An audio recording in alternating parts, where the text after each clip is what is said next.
모세의 출애굽기. 약속의 땅까지 하나님과 동행한 모세. 시간은 요셉이 죽고 수백 년이 흐른 뒤 애굽 땅 고센에는 히브리인들이 번성하고 있었다. 그러나 새로운 바로는 요셉을 알지 못했다. 그는 이스라엘 백성이 수를 두려워하여 노예로 삼았다. 무거운 벽돌과 짐을 지우고 그들의 땀과 눈물로 도시를 세웠다. 그리고 명령을 내렸다. 히브리인에게서 남자아이가 태어나거든 나일강에 던져라. 그때 레위 지파에 한 여인이 아기를 낳았다. 사흘, 일주일, 한 달. 더는 숨길 수 없게 되자 그녀는 갈대 상자를 만들어 역청과 나무진을 발라 그 안에 아기를 눕히고 나일강 갈대밭에 띄웠다. 그 아기는 강물 위를 흘러가다 바로의 딸에게 발견되었다. 이 아기를 나일강에서 건졌노라.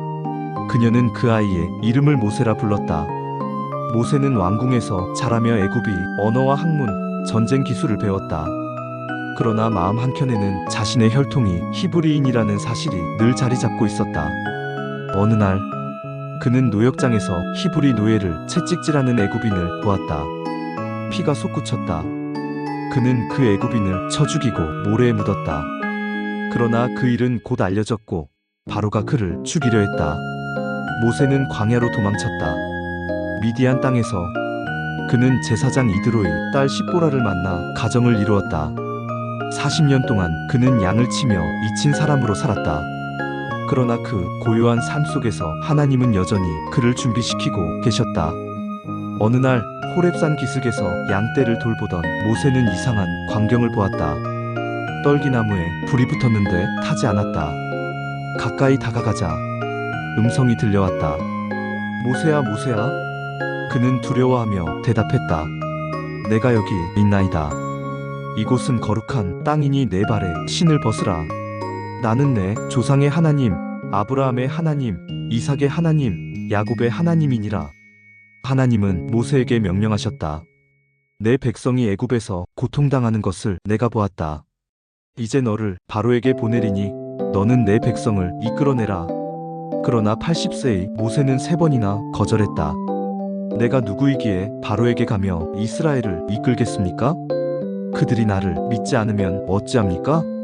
나는 말이 둔하여 입이 느립니다. 하나님은 그의 손에 들린 지팡이를 보며 말씀하셨다. 이것이 무엇이냐? 지팡이입니다. 그것을 던지라.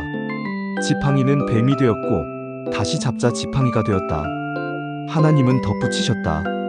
나는 스스로 있는 자 여호와라. 이제 가라. 내가 네 입과 함께 하리라. 마침내 모세는 형 아론과 함께 애굽으로 돌아왔다. 그러나 바로는 완고했다. 누가 여호와이기에 내가 그의 말을 듣겠느냐? 그때부터 10가지 재앙이 애굽을 덮쳤다. 1. 나일강의 물이 피로 변했고 2. 개구리가 온 땅을 뒤덮었으며 3. 티끌이 이가 되고 4. 파리가 창궐했다. 5. 가축들이 전염병으로 쓰러지고 6. 사람과 짐승의 몸에 종기가 났다. 7. 하늘에서 불이 섞인 우박이 내리고 8. 메뚜기가 온 땅에 곡식을 삼켰다. 9. 어둠이 사흘 동안 애굽 전역을 덮었고 9째 재앙에도 완악한 바로는 끝내 이스라엘 민족을 보내지 않았다. 10. 마지막으로 애굽의 모든 장자가 죽었다. 그날 밤 하나님은 이스라엘에게 어린 양의 피를 문설주에 바르라 명하셨다. 죽음의 사자가 피를 본 집은 넘어갔다. 이것이 유월절의 시작이었다. 바로는 마침내 외쳤다. 나가라. 너희는 너희 하나님을 섬기라. 이스라엘 백성은 430년의 노예 생활을 뒤로하고 나왔다. 그러나 바로는 곧 마음을 바꾸고 군대를 이끌고 추격했다. 그들 앞에는 홍해, 뒤에는 애굽의 병거. 이스라엘은 모세를 원망했다. 차라리 애굽에서 죽었더라면? 그때 모세는 외쳤다. 너희는 가만히 서서 여호와께서 행하시는 구원을 보라. 그가 지팡이를 들자 강한 동풍이 불어 바다가 갈라지고 이스라엘은 마른 땅을 건넜다. 애굽의 병거가 뒤쫓았으나 바다가 다시 덮여 그들은 몰살당했다. 여호와께서 그들 앞에서 가시며 낮에는 구름 기둥으로 그들의 길을 인도하시고 밤에는 불기둥을 그들에게 비추사 낮이나 밤이나 진행하게 하시니 낮에는 구름기둥 밤에는 불기둥이 백성 앞에서 떠나지 아니하니라. 출애굽기 13장 21절에서 22절. 그러나 구원의 감격도 잠시 수르 광야에 들어서자 물이 썩어 마실 수 없었다. 백성은 또 불평했다. 우리를 왜 이곳에 데려왔느냐? 하나님은 모세에게 한 나무를 던지라 하셨고 물이 단물로 변했다. 또 배고픔이 찾아오자 백성들은 애굽의 고기 가마가 그립다고 원망했다. 그러자 하나님은 하늘에서 만나를 내리셨다. 만나란 히브리어로 이게 뭐냐? 라는 뜻이다. 하얗고 둥근 조각, 꿀 섞은 과자, 맛이 나는 신비한 음식이었다. 저녁에는 메추라기 때가 진중에 내려와 고기를 먹게 하셨다. 만나는 이스라엘 민족에게 광야 생활 40년 동안 내려주셨다. 르비딤에서는 아말렉이 쳐들어왔다. 모세는 산 위에 올라 지팡이를 들었다. 그의 팔이 올라가면 이스라엘이 이기고 내려오면 졌다. 아론과 훌이 그의 팔을 붙잡아 해질 때까지 버텼다. 그날의 승리 후 모세는 제단을 쌓고 이름을 지었다. 여호와 니시, 주님은 나의 깃발이시라. 얼마 뒤 모세는 장인 이드로와 제외했다. 이드로는 현명한 조언을 했다. 네가 모든 일을 혼자 감당하지 말고 사람을 세워 다스리게 하라. 그리하여 모세는 10인대장, 50인대장, 100인대장, 1000인대장 제도를 세웠다. 시내산에서 하나님은 구름과 번개, 나팔소리 가운데 강림하셨다. 그리고 모세에게 돌판에 새긴 십계명을 주셨다. 그러나 모세가 40일 동안 산에 머무는 동안 백성들은 금송아지를 만들어 이것이 우리를 인도한 신이라 외쳤다. 산에서 내려온 모세는 돌판을 던져 깨뜨리고 분노했다. 누가 여호와의 편에 서 있느냐? 레위 지파가 나서서 배교자 3,000명을 칼로 쳤다. 피의 심판이었다. 얼마 후 모세의 누나 미리암과 형 아론이 그를 비방했다. 그가 구스 여자를 취했도다. 그러자 하나님은 말씀하셨다. 내가 세운 종은 내가 안다. 너희는 어찌하여 그를 비방하느냐? 그 즉시 미리암은 문둥병에 걸렸고 모세의 간절한 기도로 나았다. 가데스 바네아에서는 12명의 정탐꾼이 가나안을 살폈다. 그러나 여호수아와 갈렙을 제외한 10명은 그곳은 거인의 땅이라며 백성들에게 두려움을 퍼뜨렸다. 백성들은 밤새 통곡하며 모세를 원망했다. 그때 하나님의 음성이 들렸다. 너희는 내 음성을 듣지 않았으니 이 세대는 약속의 땅에 들어가지 못하리라. 그 10명의 정탐꾼은 전염병으로 죽었다. 시간이 흘러 레위 지파의 고라, 다단, 아비람 온이 모세를 대적하며 일어섰다. 너만 거룩하냐? 우리도 여호와의 백성이다.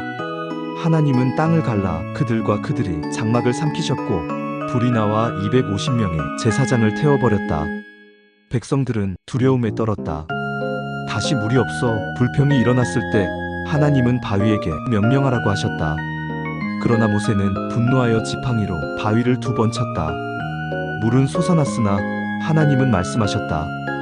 너는 나의 거룩함을 드러내지 않았으므로 약속의 땅에 들어가지 못하리라. 첫째, 불순종. 명령이 아닌 행동을 했습니다. 둘째, 하나님 영광 가림. 우리가 물을 내겠다고 말함으로써 구원의 능력이 하나님에게서 오는 것이 아니라 자신에게 있는 것처럼 교만하게 처신하여 하나님을 거룩하게 하지 못했습니다. 마지막으로 모압 왕 발락은 이스라엘을 두려워하여 점술가 발람을 불렀다. 그들을 저주하라. 그러나 하나님은 발람의 입을 열어 축복하게 하셨고 그의 나귀가 입을 열어 어찌하여 나를 3번 때리느냐? 라 꾸짖었다. 하지만 발람은 미인계를 써서 이스라엘을 죄에 빠뜨렸고 하나님은 전염병으로 심판하셨다.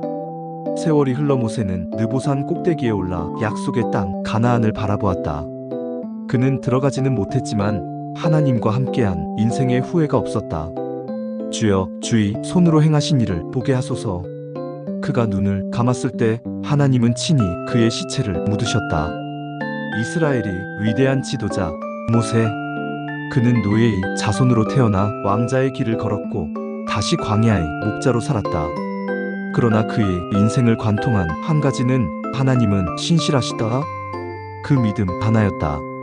일주일이면 갈 수 있는 가나안 땅을 왜 이스라엘 민족은 40년 동안 광야를 헤매야 했는가? 이 질문은 출애굽기, 민수기, 신명기 전체를 관통하는 핵심 주제 중 하나입니다. 단순히 길을 잃어서가 아니라 하나님의 뜻과 인간의 불신앙이 충돌한 결과였습니다. 1. 일주일이면 갈 수 있는 거리. 이집트의 고센 땅에서 가나안 땅까지는 직선거리로 약 400km 남짓. 성인 남성이 하루에 30-40km씩 이동하면 약 11일이면 충분히 도착할 거리였습니다. 성경에서도 이를 명확히 말합니다. 호렙산에서 가데스 바네아까지 열하루 길이니라.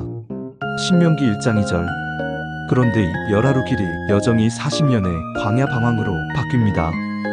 이것은 단순한 지리적 문제가 아니라 신앙의 문제였습니다. 2. 하나님의 목적. 단순한 이동이 아니라 민족의 정체성 훈련. 이스라엘 백성은 400년 넘게 이집트의 노예로 살았습니다.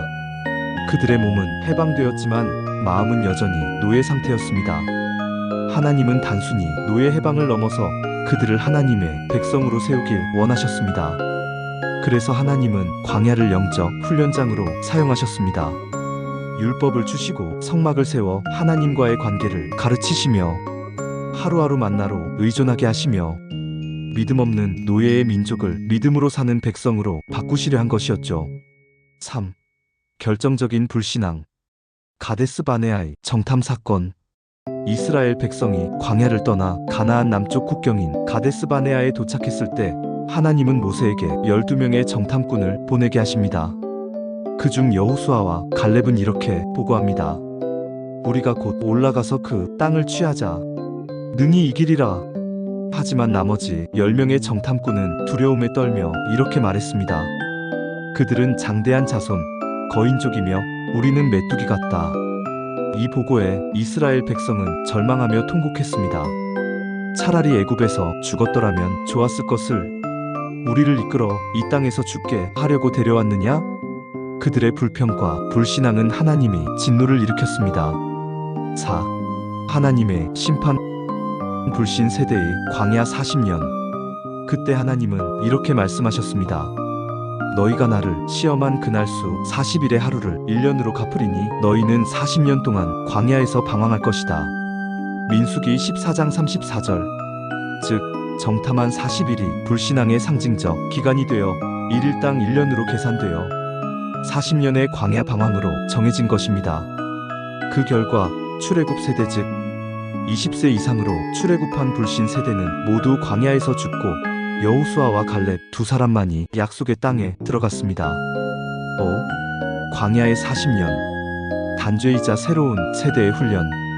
광야의 40년은 단순한 벌이 아니었습니다.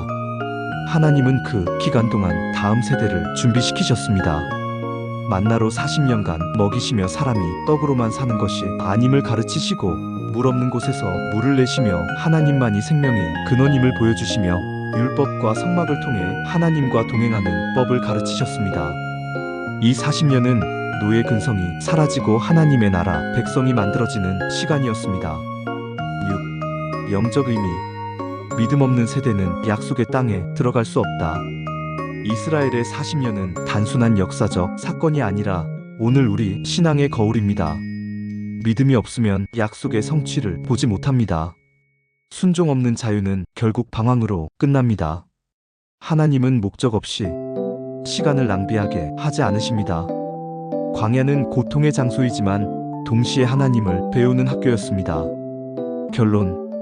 이스라엘이 일주일이면 갈 땅을 40년 동안 헤맨 이유는 하나님이 그들을 약속의 땅보다 약속의 백성으로 만들기 위해서였습니다. 그 땅에 들어갈 자격은 칼이나 힘이 아니라 믿음과 순종이었습니다. 너희 하나님 여호와께서 너희를 광야 길에서 인도하신 것을 기억하라. 이는 너희를 낮추시며 시험하사 너희 마음이 어떠한지를 알려 하심이라. 신명기 8장 2절. 흥미있는 성경을 전하는 성경 이야기였습니다.